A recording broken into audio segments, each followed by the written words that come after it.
Cari telespettatori, rieccoci come sempre nello spazio dello SPI-CGIL del Veneto. Parliamo anche con la CGIL e parliamo in modo particolare quest'oggi, come ormai tradizione da molto tempo, di legalità, questioni di legalità ma anche di giustizia sociale, perché sempre il sindacato ci tiene a questi che sono anche principi etici, principi fondamentali su cui si regge anche la nostra vita sociale e nello Stato, ma ci sono anche tante iniziative che vengono fatte periodicamente per ricordare l'importanza della legalità a tutti i livelli, tutti gli ambiti, e per ricordare anche i tanti fatti gravi che si sono verificati nel tempo e che devono in qualche modo essere anche da monito per cercare di indirizzare anche le nuove generazioni verso i principi di legalità in generale, anche la lotta contro le mafie e non solo, contro atti di terrorismo e quant'altro. Per parlare di questo, per quel che riguarda il sindacato della CGIL,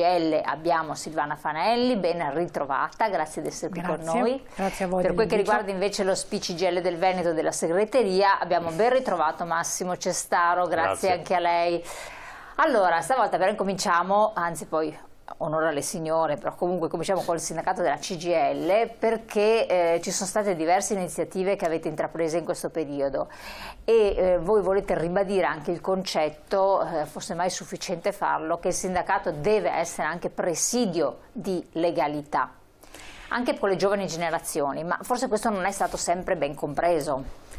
Sì, è un lavoro che la CGIL mette in campo dalla sua costituzione, dalla sua nascita, ed è un fatto, come dire, assodato che il sindacato confederale e la CGIL sono presidi di legalità, tanto che proprio su questo principio viene riconosciuta la missione come parte civile del sindacato confederale e della CGIL nei processi anche alla criminalità organizzata, proprio perché è dimostrato nei fatti che dove c'è la criminalità organizzata il sindacato viene tenuto ai margini.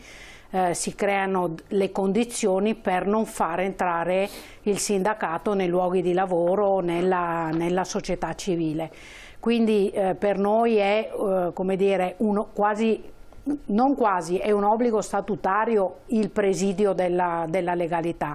È inserito nello statuto della CGIL ormai da decenni, così come l'attenzione alla infiltrazione e al radicamento della criminalità organizzata attraverso anche l'azione di costituzione di parte civile nei processi che vengono come dire, istruiti nei vari territori, e purtroppo anche nel nostro Veneto ormai di questi processi ne abbiamo 7-8 in corso, nei quali esatto, infatti proprio stavo pensando al fatto che voi vi costituite per le varie questioni di parte civile, anche il sindacato dei pensionati peraltro, abbiamo anche una situazione anche recentissima, dopo magari possiamo anche entrare nel merito, perché sempre di illegalità si tratta, certo. Cioè magari non ha carattere mafioso o terroristico, però sempre illegalità, parliamo delle case di riposo. Ma che valenza viene ad avere? E anche il fatto di costituirsi parte civile, anche come monito o come, non è tanto un gesto, ma un qualcosa che va oltre il fatto in sé per sé di ottenere un eventuale risarcimento, e per chi ne fa parte? Sì, l'obiettivo non è quello di ottenere un risarcimento, poi negli atti relativo, quando esatto. Ci si costituisce va richiesto anche un risarcimento sui quali poi come organizzazione noi ragioniamo per quando poi li otteniamo quei risarcimenti, perché il percorso è molto lungo, per poi rimetterli in circolo, in attività che hanno a che fare con il rispetto della legalità. La valenza è una valenza, come dire, sociale, culturale molto importante, perché come dire, l'espressione di una società civile che non si piega alla criminalità organizzata, che ci sono degli anticorpi. Per questo noi da anni sosteniamo che non possiamo restare in solitaria come organizzazioni sindacali confederali a costituirci parte civile, perché la criminalità organizzata, la mafia, fa un danno a tutto il sistema sociale ed economico di un territorio, e quindi dovrebbero essere altri pezzi anche della società civile che iniziano a costituirsi, perché è un segnale di contrasto che una cultura dell'illegalità non attecchisce in quel territorio. Quindi come il lavoro che viene fatto, di cui poi parlerà anche Massimo, nelle scuole con i giovani per far crescere questa cultura della legalità. Come diceva Infatti vediamo anche delle immagini, esatto, vediamo intanto le immagini anche. Come diceva Caponnetto, i mafiosi temono molto di più la cultura, la scuola e l'istruzione che non le forze dell'ordine e i tribunali, ecco, perché la crescita culturale è quella che è il principale anticorpo all'illegalità. Infatti vediamo dove questa non c'è, perché invece c'è il timore, c'è il radicamento del, tra virgolette, sistema malavitoso, non avendo collaborazione nella popolazione o connivenza, paura eccetera, purtroppo prospera la situazione malavitosa di vario genere, l'illegalità. Qui stiamo vedendo una manifestazione, quella di Milano del 21 marzo, se non erro 2023, cioè la 28ª giornata della memoria e dell'impegno in ricordo delle vittime innocenti delle mafie. Sì, quest'anno si è finalmente potuti tornare a fare una grande manifestazione nazionale in presenza rispetto agli anni, insomma, della pandemia, nelle quali si era optato, Libera aveva optato per manifestazioni a livello regionale. È stato scelto un luogo del nord Italia, è la seconda volta che si svolge nel nord Italia, perché ricordiamoci che nel 2019 questa grande manifestazione nazionale è stata fatta proprio a Padova. Adesso è stata scelta Milano perché il radicamento della criminalità organizzata è sempre più pervasivo proprio nelle regioni del nord, perché c'è come dire, un'economia fiorente, perché ci sono molti fondi che arrivano anche dal PNRR, dai fondi europei, insomma pensiamo al tema delle Olimpiadi, fondi che arrivano in queste regioni, in queste parti dell'Italia, e poiché la mafia e la criminalità organizzata ha cambiato pelle, non è più quella della, come si usa dire, della coppola e del fucile a canne mozze, si infiltra dove c'è come dire, un'economia fiorente dove si possono fare affari molto importanti. Ecco, qui vedevamo appunto nell'immagine poco fa, nella slide riassuntiva, perché è stata scelta in modo particolare la città di Milano, oltre a quello che lei diceva. Ci sono dei fatti, forse è bene anche ricordarli, no? 1993, attentato di Cosa Nostra in via Palestro a Milano nell'ambito della strategia stragista. Sì, fa parte di quella fase, diciamo, cruenta messa in campo appunto dalla mafia, che ha visto fatti, attentati e fatti di questa gravità e di questo livello percorrere tutta l'Italia, perché ci sono stati fatti di Palermo con i giudici Falcone e Borsellino, ma poi ci sono stati gli attentati a Roma, gli attentati a Firenze e poi l'attentato appunto a Milano, quindi una fase davvero cruenta che però ha visto la società complessivamente del nostro paese reagire nel modo, insomma, corretto, perché da quella fase è uscita, come dire, un'attenzione e anche una presa di coscienza della pericolosità di questi fenomeni in tutto il paese, che forse fino a quel momento non era emersa. Insomma, ricordiamoci le manifestazioni delle persone normali a Palermo, a Roma, all'indomani di questi fatti, insomma, che sono stati degli eventi che hanno segnato proprio un cambio di passo.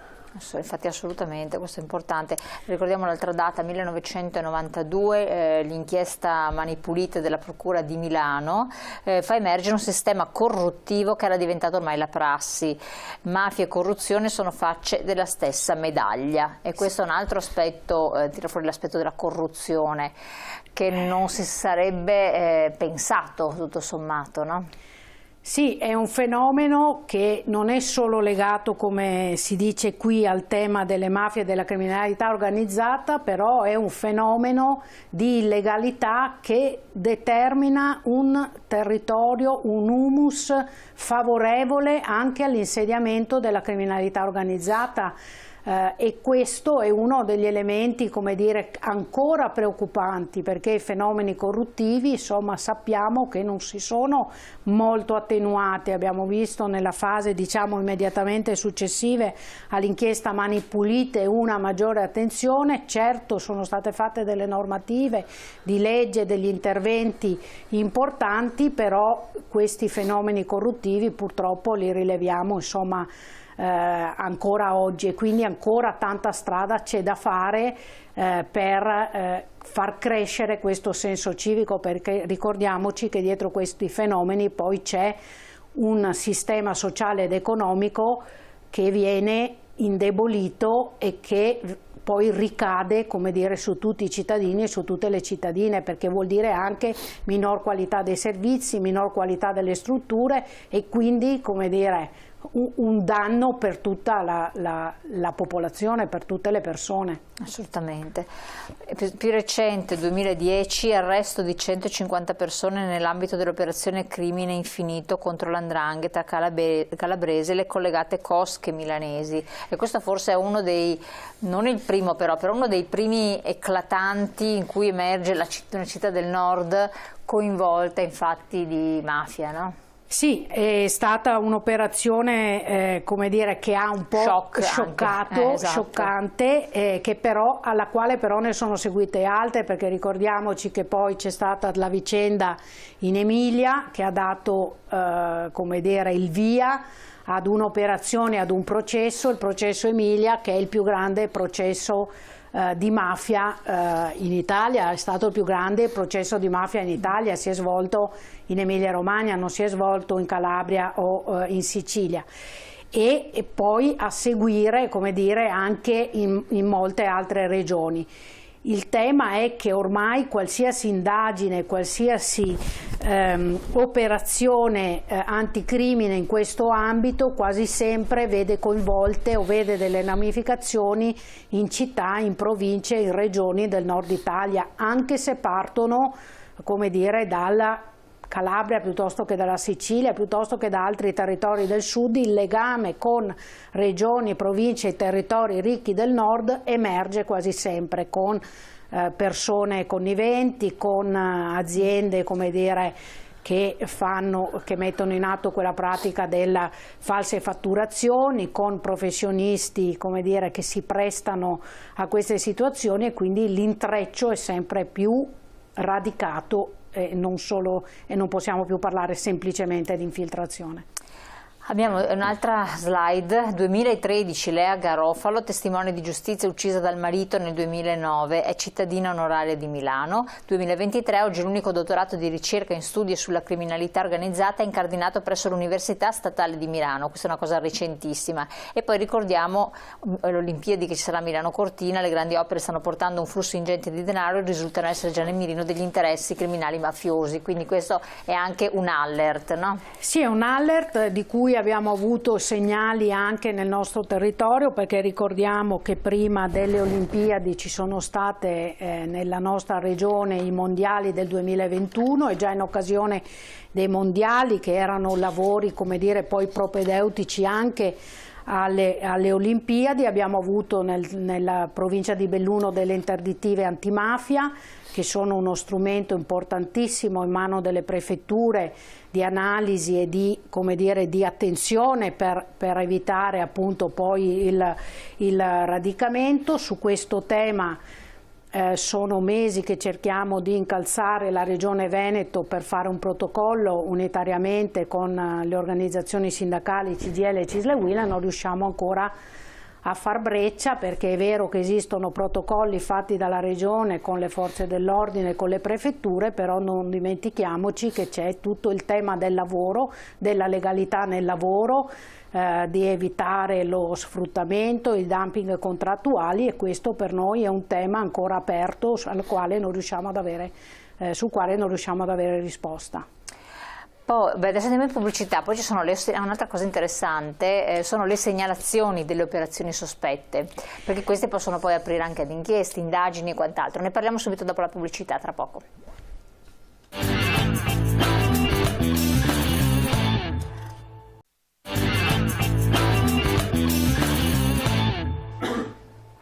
Allora, segnalazioni di operazioni sospette, anche questo è un'attività molto importante. In che modo vi vede coinvolti?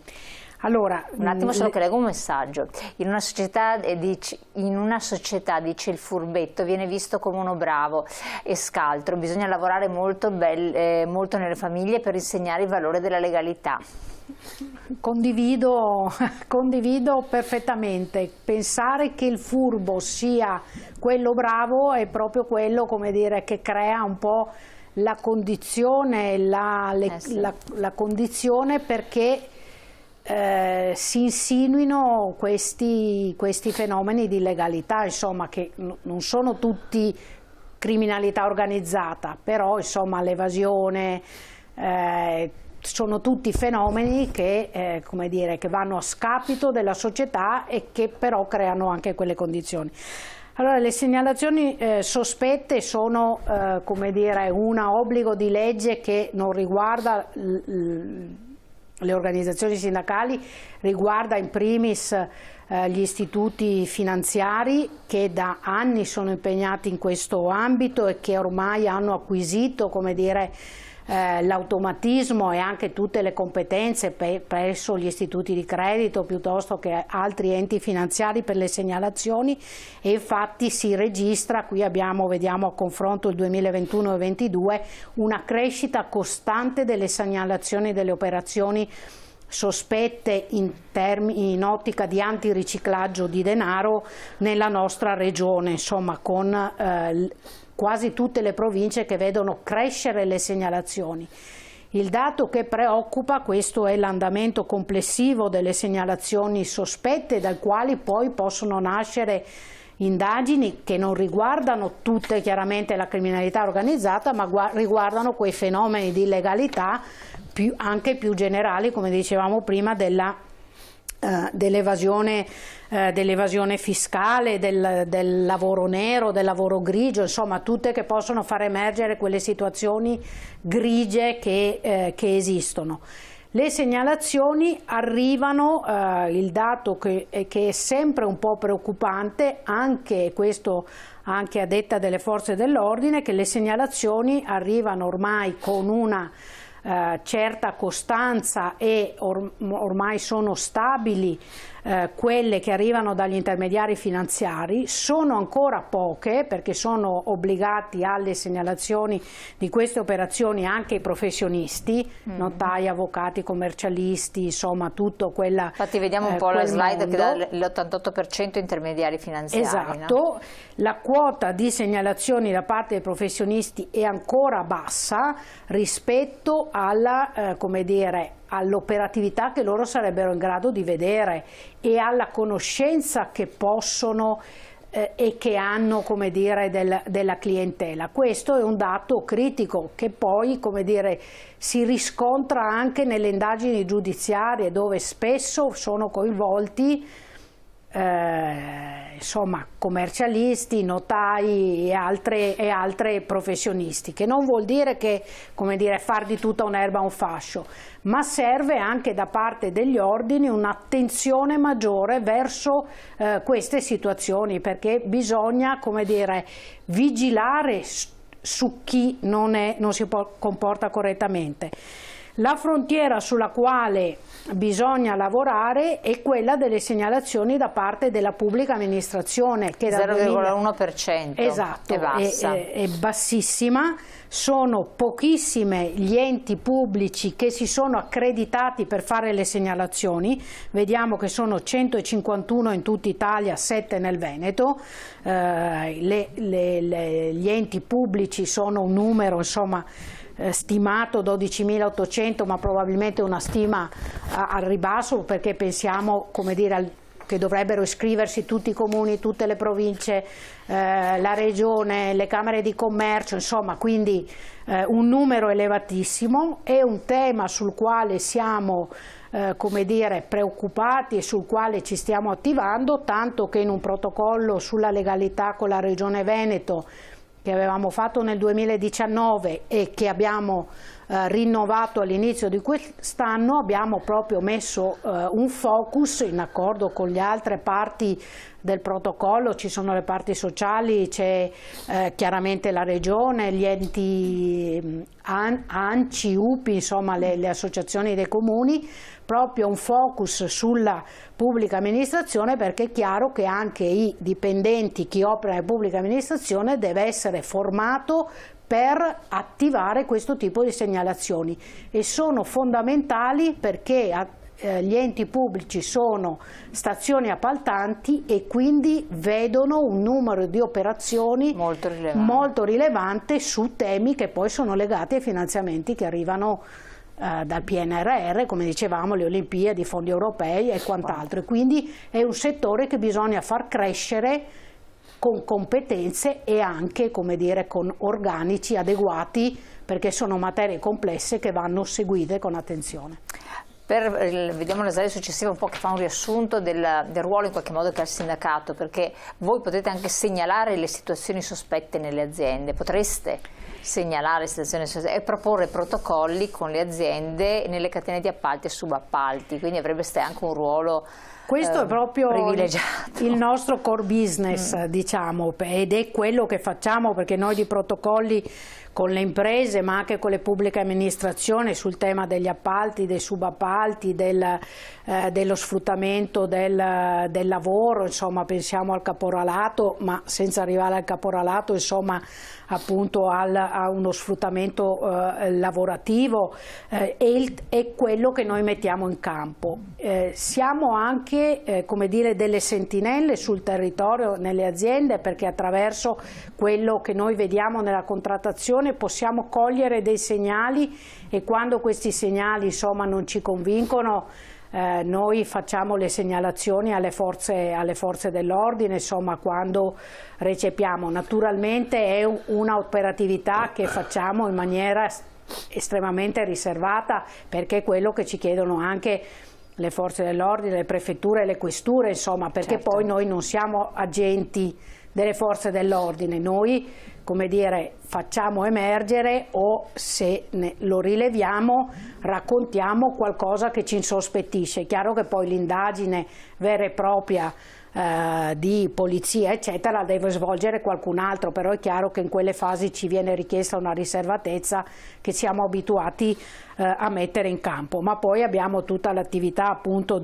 con i comuni di contrattazione sociale, che appunto viene fatta in buona parte da tutta la Confederazione, ma con un supporto fondamentale dello SPI-CGIL, e poi da anni proviamo a monitorare appunto l'iter dei beni confiscati, perché è un patrimonio che non deve essere lasciato andare in deperimento, ma perché riutilizzare a fini sociali un bene confiscato è uno smacco per la criminalità organizzata, e quindi è un segnale come dire, di rivincita della società civile sulla criminalità organizzata. Ma qualcuno ha mai fatto un calcolo di quanto incide l'illegalità sotto qualsiasi profilo terroristico, mafioso e altro sull'economia generale? Decine di finanziarie, secondo me, scrive un telespettatore.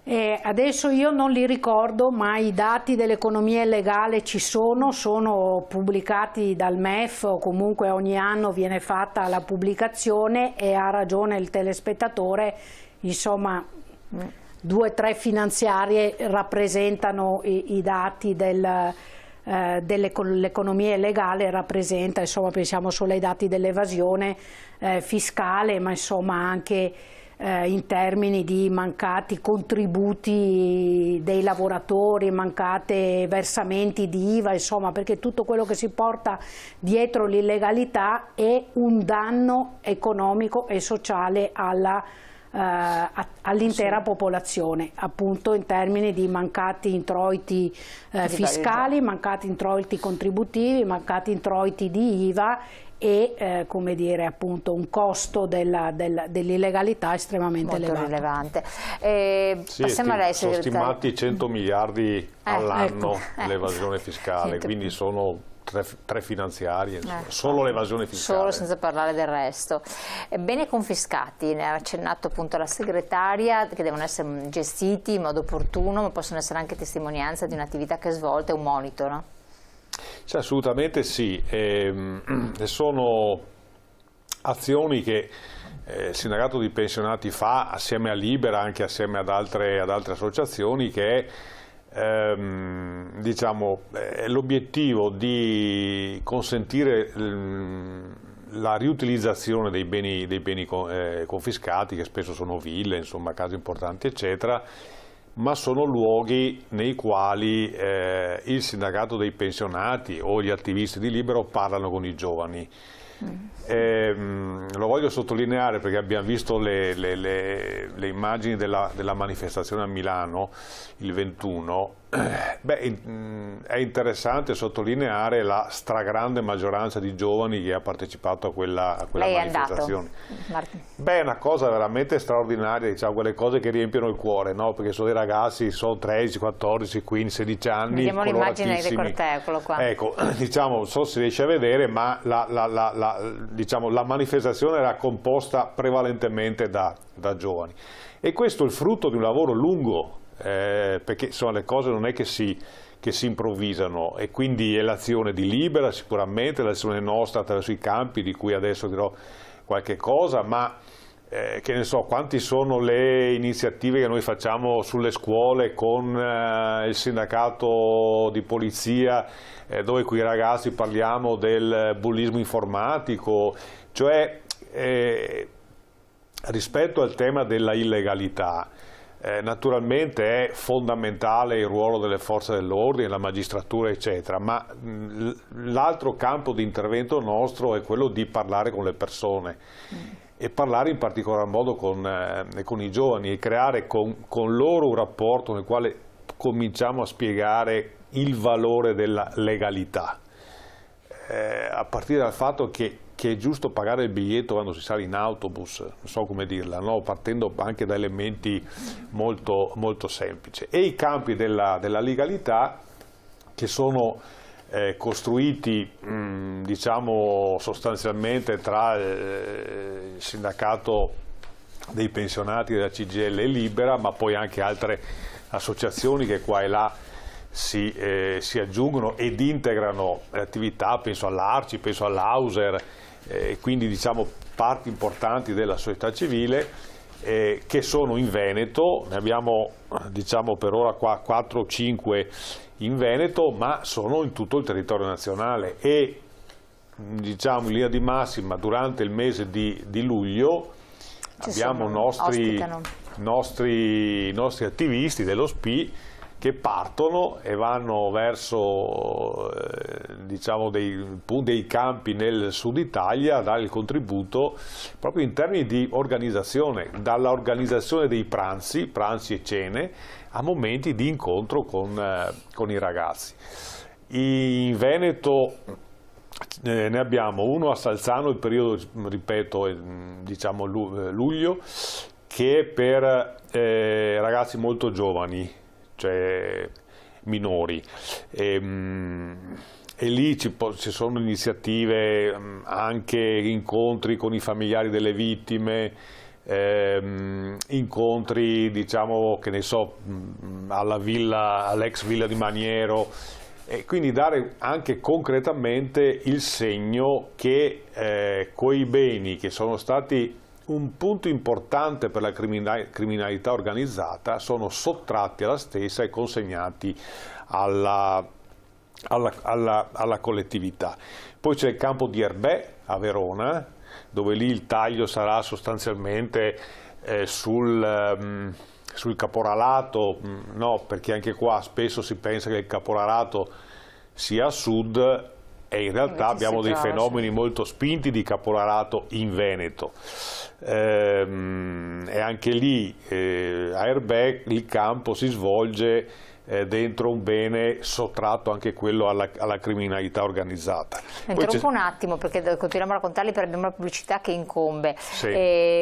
Tra l'altro facciamo questo inciso in modo che sia chiara una cosa: sono i beni in gestione che voi avete, sono ancora in attesa di giustizia e di giudizio, scusate, gestiti da un amministratore giudiziario nominato dal Tribunale. Dalla confisca di secondo grado i beni passano nella gestione diretta dell'Agenzia Nazionale, quindi c'è questo percorso, questo iter che non è brevissimo quanto credo.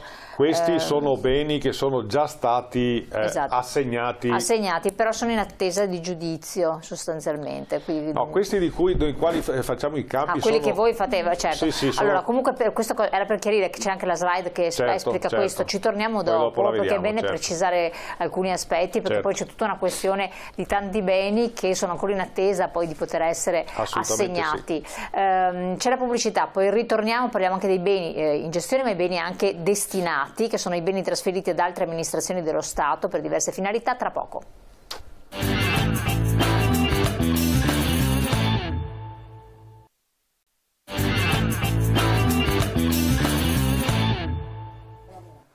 Allora, torniamo su questa precisazione che è informativa, culturale. Beni in gestione e beni destinati. Allora, rivedendo la slide, un attimo che c'è un messaggio, non si può lasciare ai privati cittadini l'onere delle segnalazioni perché è compito delle forze di vigilanza, altrimenti arriveremo alla stasi della Germania dell'Est, dove tutti avevano paura di tutti. Prego.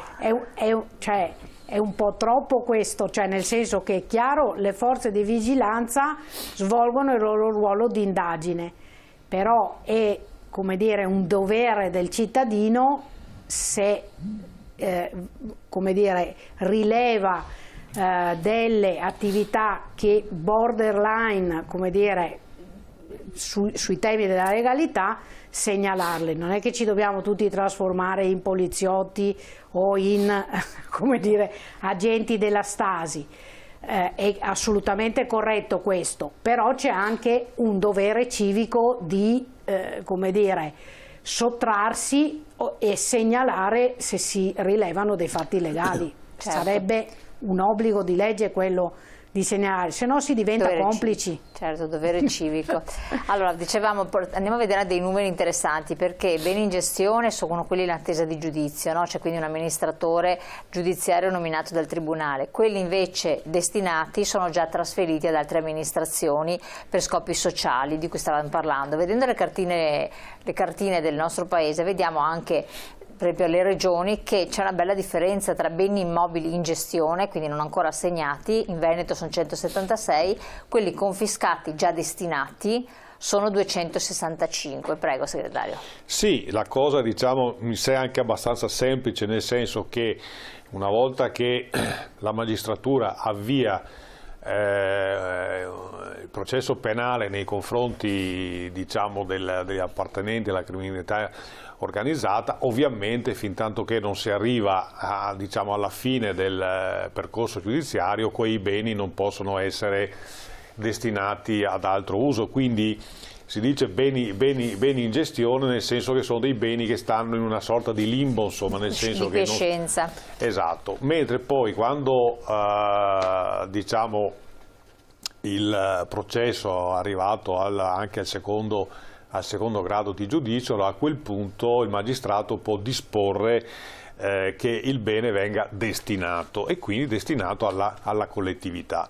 Per esempio il caso che abbiamo qua in Veneto, che è proprio di pochissimi giorni fa, questo bene a Valleggio del Mincio, che ancora dopo il secondo grado di giudizio il Tribunale ha deciso che quel bene può essere destinato alla collettività. Il comune di Valleggio del Mincio ha idea di costruire un asilo nido, insomma comunque attività sociali. È evidente che siccome si sta aspettando ancora il terzo grado di giudizio, quel bene deve essere in qualche modo mantenuto, che nell'ipotesi in cui, diciamo, il presunto colpevole venga assunto, quel bene deve essere anche restituito. Però in generale, diciamo, la stragrande maggioranza dei beni in gestione poi vengono anche destinati. E in questa destinazione c'è il ruolo anche nostro, nel senso che su questi o terreni sequestrati alla criminalità o delle ville o delle case, il caso per esempio di Salvaterra a Rovigo, c'è una villa del XVIII secolo, c'era un personaggio che poi è anche interessante sottolineare che questi personaggi occupano degli spazi importanti ma in luoghi non proprio al centro dell'attenzione, insomma, per consentire che le loro attività illecite non siano diciamo abbastanza visibili dalle forze dell'ordine, dalla collettività, eccetera. Per esempio quella è uno spazio bellissimo dove ci sono una serie di attività, dall'apicoltura al giardinaggio, eccetera, e anche lì facciamo i campi con tantissimi giovani. Naturalmente abbiamo ripresi un po' a fatica l'anno scorso, perché è sempre bene ricordare che veniamo da una pandemia, per cui queste attività estive, questi campi sono stati sospesi praticamente in tutta Italia, perché è del tutto evidente che non si potevano fare incontri di quel genere. Li riprenderemo con maggior forza quest'anno e sono dei momenti straordinari di aggregazione. Infatti vediamo le foto qui di queste. Sì, sono cose molto belle. Poi insomma noi facciamo anche una cosa per cui alla fine dei campi chiediamo ai ragazzi di scrivere una sorta di diario, insomma, delle giornate fatte, e vengono fuori delle cose anche emozionanti, insomma, che poi quando questi ragazzi incontrano il cuoco pensionato che gli dà da mangiare a pranzo e cena, poi si stabilisce un rapporto attraverso il cibo veramente straordinario, insomma, e sono cose veramente molto belle, ma sono momenti, diciamo, ricreativi, dove sono anche attività, virgolette, lavorative, ma poi ci sono i momenti di incontro e di dibattito. Sono interessantissimi gli incontri che vengono fatti con i parenti delle vittime, insomma, ecco, perché sono testimonianze è tutto evidente che sono cose anche strazianti, insomma, no?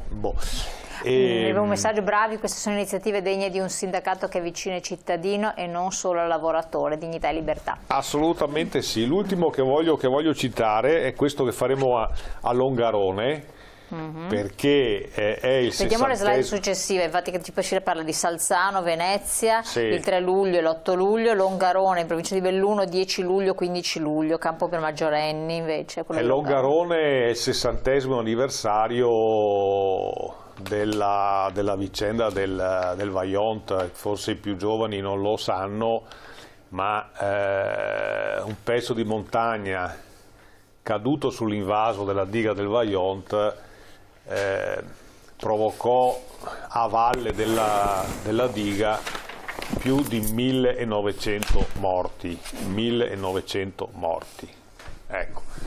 E questo, insomma, è stato uno degli esempi, diciamo, più significativi nel nostro paese, dove l'idea di sfidare la natura ai fini industriali poi ha prodotto quella che è stata, credo, una delle tragedie più gravi del nostro paese. Io, tra l'altro, ho un po' la memoria anche un po', insomma, dei primi interventi che vennero fatti allora dalle aziende di telecomunicazioni piuttosto dell'energia elettrica. Diciamo, i racconti di quegli operai che si recarono in quei luoghi per ripristinare un minimo di attività sono veramente dei racconti agghiaccianti. Più di 1900 morti seppelliti dall'acqua e dal fango. E quindi è bello che lì a Longarone si faccia quest'anno, in occasione del 60° anniversario di quella tragedia, anche lì un campo sulla legalità, perché appunto c'è sempre un nesso o molto spesso c'è un nesso tra attività imprenditoriali spregiudicate e livelli di criminalità organizzata. Ci sarà anche poi, vediamo la slide successiva, Erbè 16 luglio, 20 luglio, sempre per maggiorenni, e Badia Polesine 24 luglio, 29 luglio, 31 luglio, 5 agosto, Salviamo la Terra, sempre campo per maggiorenni, però in provincia di Rovigo. Salvaterra, che... sì, hanno scritto Salviamo la Terra. Sì, no, ma è un refuso, è il luogo di Salvaterra. Ho capito, Salvaterra, perfetto. Comunque sarà sempre riguardo per salvare la terra, se è molto interessante e che tiene conto di alcuni aspetti. L'ultima nota che volevo ricordare, guardando la cartina delle aziende in gestione, le aziende confiscate, perché qui sono anche numeri importanti, perché in Italia ci sono 3.366 aziende in gestione, quindi in attesa di essere destinate, e 1.761 aziende destinate. Per cui tra quelle in gestione e quelle destinate arriviamo sui 5.000 aziende, che non è poca cosa, cioè con numeri pazzeschi veramente in certi ambiti regionali.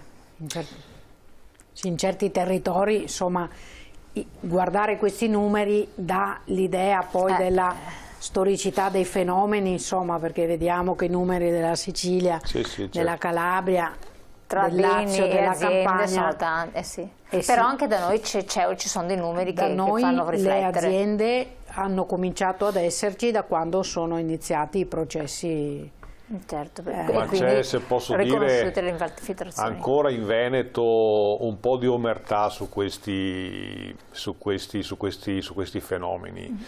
Osservavo giustamente chi scriveva che, per esempio, si dice la mala del Brenta quasi per intendere un fenomeno isolato e confinato in quel territorio. No, lì siamo in presenza di criminalità organizzata che aveva ramificazioni in tutto il territorio nazionale, insomma, cioè questa cosa di rappresentare il fatto che la criminalità organizzata sta a sud e che il nord Italia, salvo alcuni casi isolati, saremmo esenti da fenomeni di questo genere, è una cosa che i numeri ci dicono che non è esattamente così, insomma. Chiaro. E quindi, prego, chiusura. Dicevo, e quindi l'attenzione nostra, ripeto, è sul versante di sostegno alle iniziative delle forze dell'ordine e magistratura, naturalmente anche questa cosa che facciamo da tanti anni, che è quello di parlare con i giovani, di entrare all'interno delle scuole. Quindi fare diffusione di informazioni importantissime. Tra l'altro avendo anche la collaborazione straordinaria di insegnanti, presidi, insomma, quindi c'è un coinvolgimento generale, c'è un pezzo di società che merita rispetto. Insomma. Allora siamo arrivati al termine, vi ringraziamo Silvana Fanelli della CGIL del Veneto, è stata qui con noi, Massimo Cestaro, segretario dello CGIL del Veneto, e di questa pagina importantissima per fare cultura e informazione sulla legalità e sui principi che ne stanno alla base, le tante iniziative che vengono organizzate. Per tutti coloro che fossero interessati, comunque sempre informarsi presso le sedi dello CGIL. Buon proseguimento, la puntata la vedete in replica nel nostro sito. Grazie. Grazie a voi. Grazie.